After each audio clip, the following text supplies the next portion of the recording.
Ladies and gentlemen, fellow seekers of the eldritch and the arcane, lend me your ears and brace your minds, for tonight we shall delve into a darkness so profound, so utterly unsettling, that it may forever alter your perception of art, reality, and the very foundations of sanity. Have you ever gazed upon a masterpiece, a work of art so vivid, so disturbingly real, that it seemed to pluck a chord in the deepest recesses of your subconscious, whispering forgotten truths or awakening primal fears? What if I told you that some art, some truly transcendent and terrifying art, isn't born of imagination, but drawn from life itself, from models far more ancient and unspeakable than anything a sane mind could conjure? Tonight, we journey into the grim, gaslit alleys of Boston's North End, a labyrinth of decaying history and forgotten horrors, to confront the unspeakable visions of a painter named Richard Upton Pickman, whose genius was matched only by the monstrous truth he sought to portray, a truth hidden beneath the very fabric of our waking world. Prepare yourselves, for we are about to unravel the chilling tale of Lovecraft's Pickman's model. It begins, as so many tales of cosmic dread often do, with a conversation, a casual remark about the peculiar nature of a man whose artistic vision was so profoundly disturbing that polite society had, with a shudder, effectively excommunicated him. Eliot, the narrator, a man of refined tastes and a keen, albeit somewhat fragile sensibility, recounts his experience with Pickman, a man whose very name would evoke shivers in Boston's artistic circles. Pickman, they would say, was a genius, yes, but a genius steeped in madness, his brushstrokes painting not beauty, but a raw, unvarnished horror that defied explanation. His subjects were ghouls, not the cartoonish monsters of children's tales, but creatures of sickening anatomical accuracy, with malformed skulls, snouts like burrowing beasts, and claws that bespoke an eternity of subterranean existence. They were things of nightmare, yet depicted with a precision that hinted at an intimacy with their very being. It was this chilling verisimilitude that set Pickman apart, and indeed made him anathema to the genteel critics who, despite their initial fascination, recoiled in disgust from the unholy visions he brought forth. Eliot, however, was different. He possessed a morbid curiosity, a willingness to peer into the abyss that most men instinctively shun, and it was this very trait that led him to accept Pickman's invitation, an invitation to a private viewing of his latest works, in the very heart of his macabre workshop, nestled in a corner of Boston that time itself seemed to have forgotten. The journey to Pickman's studio was itself a descent into a forgotten past. The North End of Boston, even then, was a place clinging precariously to its history, a warren of narrow, cobbled streets, ancient brick houses leaning together like conspirators, their eaves almost touching, blocking out the sky. These were streets that had witnessed centuries of human drama and perhaps far older inhuman secrets. As Eliot wound his way through this decaying labyrinth, each step seemed to carry him further from the comforting illusion of modern civilization and deeper into a realm where the veil between worlds thinned. The scent of brine and damp earth hung heavy in the air, mingling with the musty odor of ancient wood and forgotten things. The houses, with their crooked windows and sagging porches, seemed to watch him with silent, knowing eyes, their brickwork stained with the grime of ages, hinting at untold stories of darkness and squalor. Pickman's house itself was an archetype of North End decay, a tall, gaunt structure of colonial brick, its upper story jutting precariously over the street below, its windows like vacant, sightless eyes. It was a place that reeked of secrets, a dwelling where sanity might fray at the edges, a perfect setting for the unholy art it harboured. The interior was no less unsettling. Pickman, a man with a lean, almost cadaverous frame, sharp features and eyes that burned with a peculiar, unsettling intensity, greeted Elliot with a strange, almost manic cordiality. His studio was a chaotic repository of the bizarre, anatomical charts, ancient tomes, curios of unknown origin, and of course the canvases. They were everywhere, stacked against walls, leaning on easels, casting grotesque shadows in the dim, flickering light of the gas lamps. The air itself seemed heavy, charged with an unspoken dread, a miasma of creative fervour and something far more sinister. Pickman, ever the conversationalist, albeit a strangely disquieting one, spoke with an unnerving ease about his artistic philosophy, his contempt for the superficiality of modern art, and his belief that true horror lay not in the supernatural, but in the natural, in the deep-seated atavistic fears that lurk just beneath the veneer of human consciousness. He believed, you see, that man was merely a temporary illusion, that beneath the veneer of flesh and reason lay a monstrous inheritance, a connection to something ancient and unspeakably vile. And it was these truths, these abhorrent realities, that he sought to capture with his brush. Elliot, despite his initial apprehension, found himself drawn into Pickman's world, fascinated by the sheer audacity of the man and the unsettling power of his creations. He began to examine the paintings one by one, and with each viewing a new layer of dread was peeled back, exposing the raw nerve of cosmic terror. The first works he encountered were disturbing enough, depicting scenes of charnel houses and desolate graveyards populated by grotesque, dog-like creatures with human-like features. These were the ghouls, Pickman's recurring motif, but rendered with a disturbing attention to detail that transcended mere fantasy. Their bodies were emaciated, their skin leathery and diseased, their eyes glinting with a malevolent ancient intelligence. One painting, a particularly vivid one, showed a ghoul feasting ravenously in a crypt, its snout buried deep in a decaying corpse, while others scrabbled in the background, their forms half obscured by shadows, their hunger palpable. The brushstrokes were precise, the colours muted and sickly, capturing the essence of putrefaction and decay.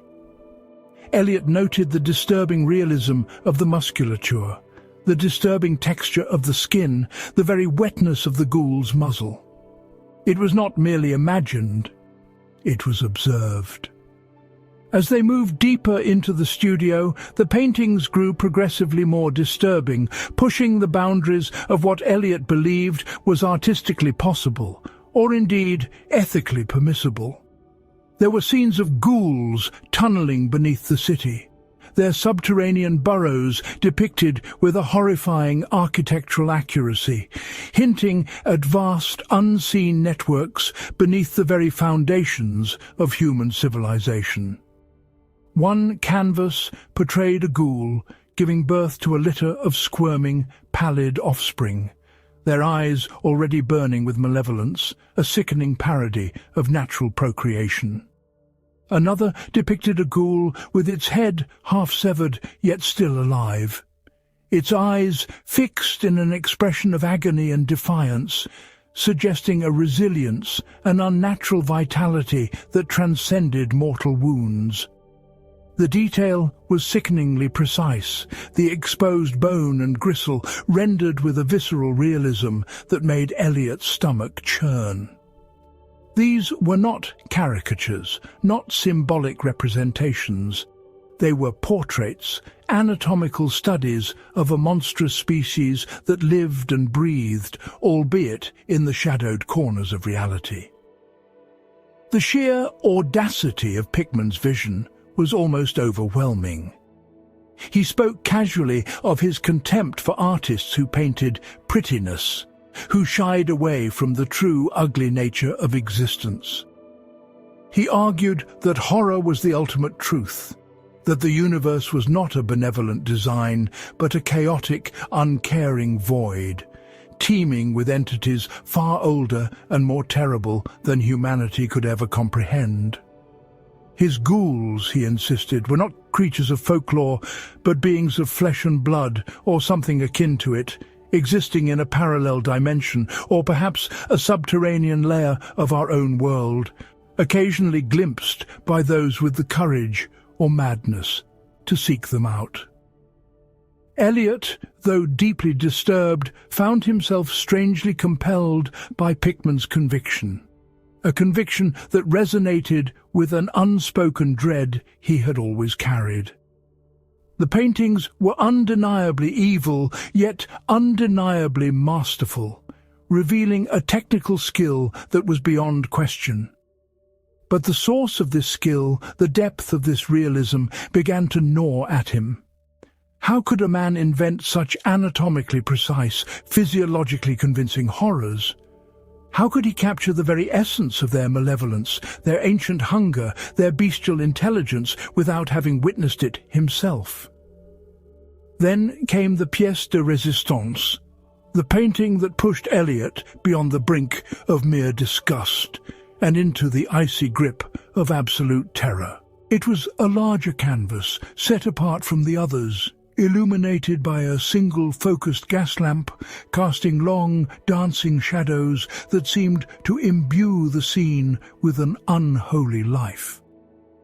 The painting depicted a ghoul of immense size, its form more monstrous and degenerate than any he had yet seen, its eyes burning with a primal, malevolent glee. It was depicted dragging a human victim, a plump, red-faced man by his hair, into the maw of a vast subterranean tunnel, its jagged edges hinting at unthinkable depths. The ghoul's face, rendered with horrifying clarity, was a study in pure, unadulterated evil, its snarling maw revealing rows of needle-sharp teeth, its skin a sickening blend of diseased grey and putrid green.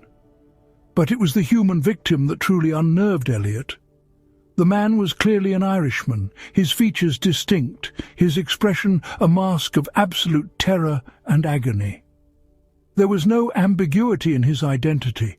He was a specific individual, an unmistakable likeness. This was not a generic victim, it was a portrait. And the ghoul. The ghoul wore an expression of almost human-like triumph, a cruel, knowing smirk that sent a shiver down Eliot's spine. It was a face that could only have been painted from life, or from a model so horrifyingly real that the thought itself was enough to curdle the blood. As Eliot stared at this unspeakable image, Pickman's eyes, those unsettlingly intense eyes, gleamed with a wild excitement. He spoke of his secret, his method, his models, his tone growing more frenzied, more revealing. He gestured towards a trapdoor, almost hidden in the corner of the studio, a dark, ominous portal leading down into the unknown depths of the house.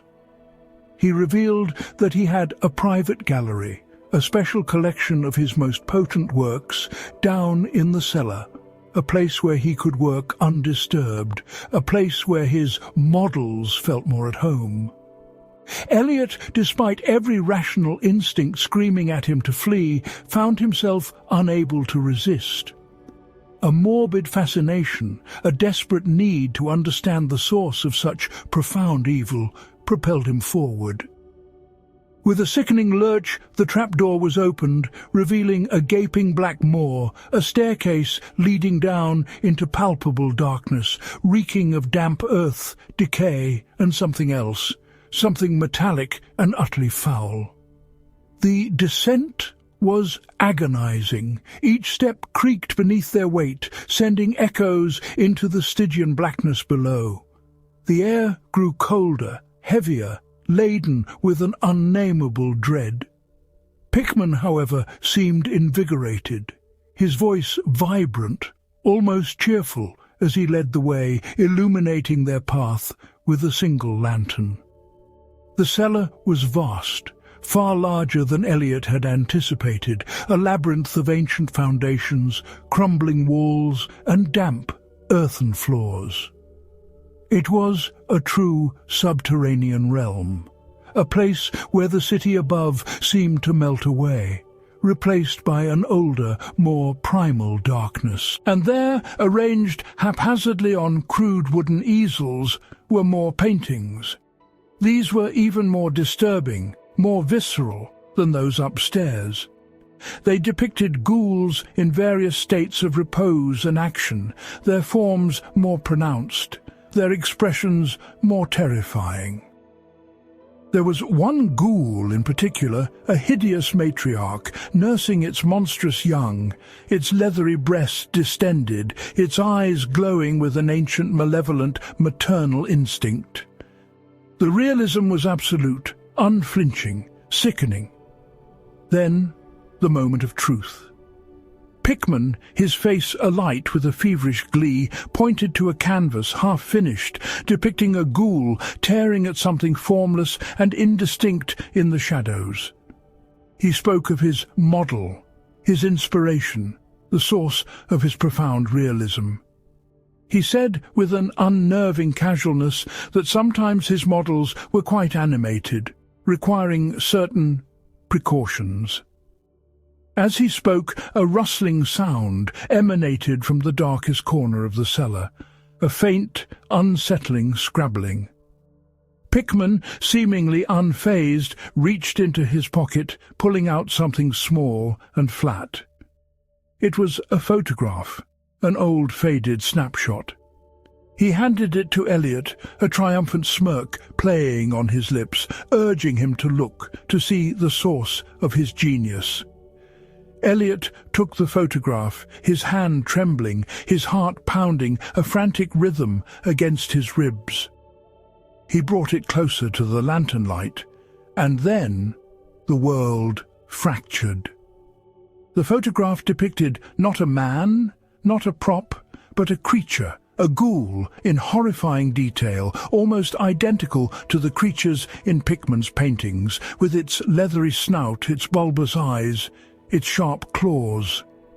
But this ghoul was not merely posing. It was clearly real, undeniably alive, and clutched in its monstrous paw, its form unmistakable even in the dim photograph, was a freshly gnawed human arm. The arm was unmistakably chillingly fresh. And there, clinging to the ghoul's neck, almost obscured by shadow, was a small, crudely fashioned dog tag, inscribed with the words, "R. U. Pickman." The revelation was instantaneous, devastating. The photograph was not of a model, it was of Pickman himself, or rather, what Pickman was. He was one of them. The creatures he painted were not just his muses, they were his kin, his brethren in the subterranean darkness. The scrabbling in the corner, the stench, the anatomical realism, the unspeakable hunger portrayed in his art, it all coalesced into a single horrifying truth. Pickman was not merely a painter of ghouls, he was a ghoul painting ghouls. The horror of it was absolute, mind-shattering. Elliot dropped the photograph, a strangled cry escaping his lips, his carefully constructed sanity crumbling around him. He scrambled backwards, away from the grinning Pickman, away from the rustling shadows, away from the unholy art that was no longer art, but documentation, a testament to a monstrous reality.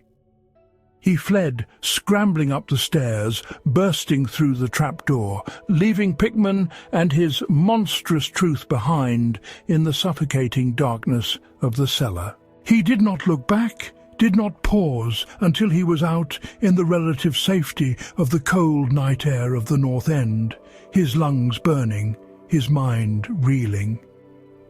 The aftermath of that night was, for Eliot, a descent into a quiet, gnawing madness. He never fully recovered.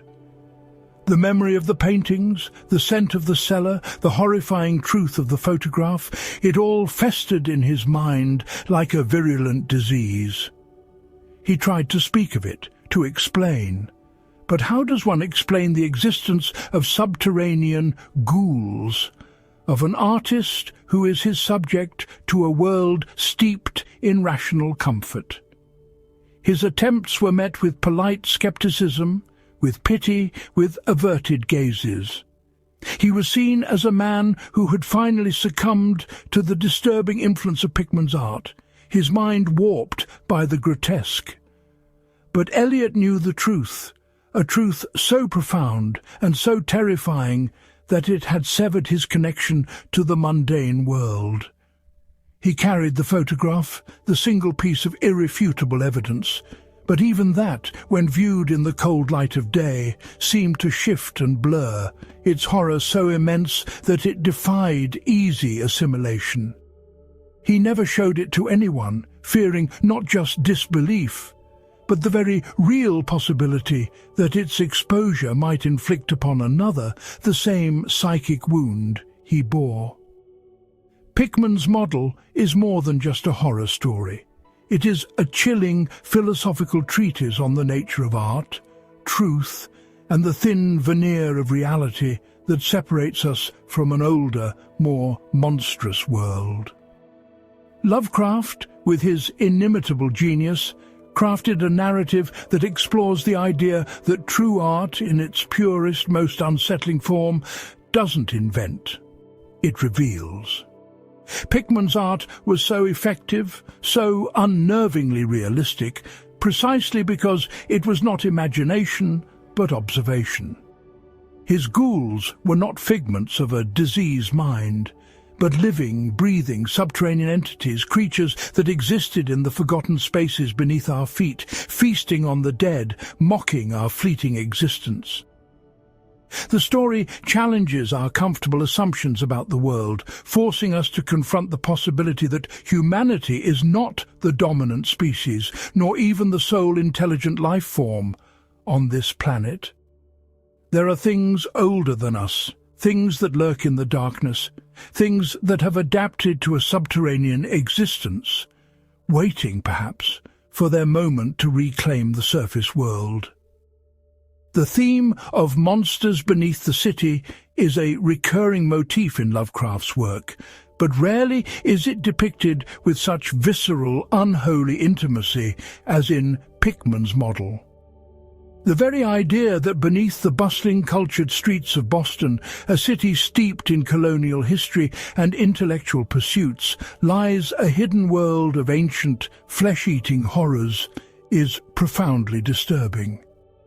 It speaks to a deep-seated human fear of the unknown, of the dark places beneath our feet, of the things that scuttle and breed in the unseen corners of our world. Lovecraft masterfully uses the setting itself as a character, imbuing the decaying North End with a sense of brooding menace, transforming its ancient alleys and crumbling houses into a gateway to something far more ancient and unspeakable. The gaslight, the musty smells, the narrow, winding streets, all contribute to an atmosphere of claustrophobic dread, a sense that we are venturing into a place where the ordinary rules of reality no longer apply. Furthermore, Lovecraft delves into the psychological horror of forbidden knowledge. Eliot, the narrator, is a man of sensibility, a connoisseur of art, accustomed to the comforting boundaries of the known. His encounter with Pickman and his art shatters those boundaries, exposing him to a truth so profoundly alien and horrifying that it breaks his mind. The photograph, the undeniable proof, becomes both his curse and his burden, a piece of evidence too terrible to share, too real to forget. It transforms him from an observer into a victim, a casualty of a truth too great for human comprehension. This is a classic Lovecraftian trope, the fragility of human sanity in the face of cosmic revelation. The true horror isn't just the existence of ghouls, but the understanding that our ordered world is merely a thin, precarious facade, easily torn away by a single glimpse into the abyss. Pickman himself is a fascinating and terrifying character. He is not merely a mad artist, he is a prophet of the grotesque, a bridge between humanity and the monstrous. His insights into horror, his belief that true horror lies in the biological, the natural, the atavistic, aligns perfectly with Lovecraft's own philosophy of cosmic dread. Pickman's contempt for conventional art, his relentless pursuit of a truth that polite society finds abhorrent, paints him as a revolutionary, albeit one whose revolution leads to madness and damnation. His transformation, or perhaps his revelation of his true nature as a ghoul himself, elevates the story from mere monster tale to something far more insidious. It implies a hidden society, a lineage of such beings, living among us, beneath us, unseen, their artistic endeavours, if one can call them that, serving as a window into their abominable existence. The very idea that such beings might possess their own culture, their own art, their own warped sense of beauty, is deeply unsettling. Pickman's model also resonates with broader Lovecraftian themes of ancient civilizations, hidden species, and the cyclical nature of time. These ghouls are not recent mutations. They are presented as an ancient race, perhaps even older than humanity, who have adapted to a life in the dark, feeding on the remains of the dead, evolving into a grotesque parody of intelligent life. Their tunnels beneath Boston hint at a vast, interconnected subterranean world, a network that spans continents, connecting with other forgotten realms where unspeakable things reside. This expands the horror beyond a single artist and his studio, suggesting a universal underlying strata of terror that pervades the very fabric of the earth itself. The ghouls become just one manifestation of the countless horrors that Lovecraft suggests lie just beyond the edge of our perception, waiting for the opportune moment to reveal themselves. The enduring power of Pickman's model lies in its ability to take a seemingly simple premise, a painter of monsters, and imbue it with profound cosmic dread and psychological terror. Lovecraft's prose, with its archaic vocabulary, its elaborate sentence structures, and its relentless build-up of atmosphere, draws the reader into Eliot's deteriorating mental state, making us feel every shudder, every gasp of horror. He doesn't rely on cheap jump scares or overt gore. Instead, he crafts a creeping sense of unease, a pervasive feeling of wrongness that intensifies with each description of Pickman's art. The climax, the reveal of the photograph, is not just a shock. It is the shattering of an entire worldview, a moment of profound cosmic horror where the impossible becomes undeniably real. And then the lingering aftermath, the unravelling of Eliot's mind, ensures that the horror persists long after the final word. It's a testament to Lovecraft's genius that he can make us question not just the existence of monsters, but the very nature of truth and reality itself. He leaves us with the unsettling thought that perhaps, just perhaps, the most horrifying things are not those we invent, but those that have always been here, lurking in the shadows, waiting for an artist like Pickman to reveal their true, unspeakable forms. And so we emerge from the shadowy, gaslit studio of Richard Upton Pickman, forever changed by the unspeakable truths unveiled by his brush.